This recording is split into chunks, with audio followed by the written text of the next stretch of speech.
Hello friends, जय श्री कृष्ण, जय श्री स्वामीनारायण।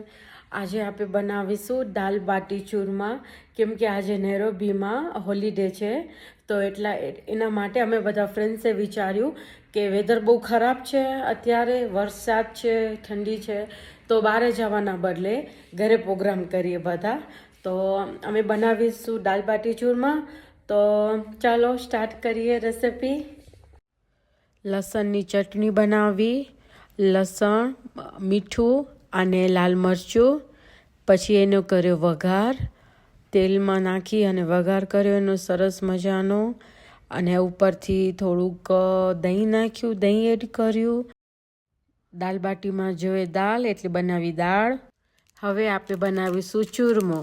ચૂરમામાં થોડુંક જાયફળ એડ કર્યું, પછી થોડા ડ્રાયફ્રૂટ નાખ્યા, અને હવે ઘી અને ગોળ એને એકદમ પકાવી અને ઉપરથી એડ કર્યું કે એકદમ સોફ્ટ થાય, અને પછી એને હાથેથી એકદમ બધું સરસ મિક્સ કરી અને થઈ ગયો ચૂરમો તૈયાર। હવે જે મેન હોય એ છે બાટી।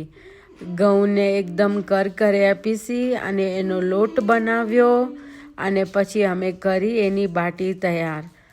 એકદમ રાઉન્ડ બનાવી અને ડિઝાઇન લેવાની, પછી આપણે એને સગડીમાં શેકવાની તો એકદમ મીઠી લાગે। અમે બધા બાટી શેકવા બેઠા હતા। આ લોકો છે મારા ફ્રેન્ડ્સ। જુઓ કેટલી મસ્ત શેકાઈ ગઈ છે। પછી એને અમે બાટીને ઘીમાં ડૂબોળી એટલે બધું ઘી અંદર સોક થઈ જાય। પ્રાણવી બી આવી હતી દાલ બાટી ખાવા, તો અમે એને બી રમાડી થોડીક વાર। અમારો ટાઈમ પાસ થઈ ગયો। પ્રાણવી અમારી નેબરની છોકરી છે, બહુ ક્યુટ છે। પછી થયો જમવાનો ટાઈમ સ્ટાર્ટ, એટલે અમે કરી બાટી તૈયાર। બાટીને પ્લેટમાં લઈ અને એકદમ મેશ કરી નાખવાની, જેવા જેટલા આપણે પીસીસ જોઈએ એ પ્રમાણે। એટલે મેં આમાં લીધી હતી 2 બાટી। જો કેટલી ફાઇન લાગે છે। પછી ઉપરથી કરી દાળ એડ, જેને જેટલી ક્વોન્ટિટી જોઈએ એટલી એડ કરવાની। પછી ઉપરથી નાખી ડુંગળી એડ કરવાની, ડુંગળી હોય જ નહીં।